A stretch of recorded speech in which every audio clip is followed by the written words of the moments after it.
Now I'm going to ask another question, which is you said the SDR team rolls up into the marketing, reports into you.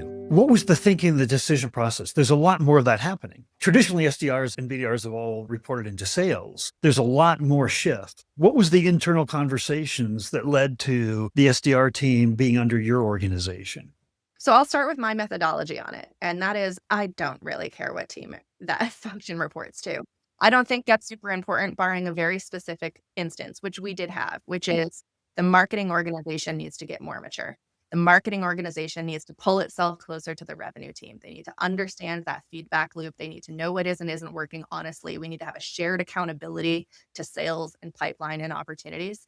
When you need to build that muscle for the marketing organization, I think it's critical to both teams, but specifically to the marketing team to have the SDRs sitting in seat with that group because you need that honest insight. If you have a shared accountability between the SDRs and marketing, the SDRs will tell you if stuff's not working. Whereas it can be easy for marketing team members to shake each other's hands and go, we did what we said we were going to do. That they must be thrilled. It's great. But the SDRs will hold you honest. When you're trying to mature that part of the function, I think you need to have it in-house with the marketing team to get the marketing team up to speed.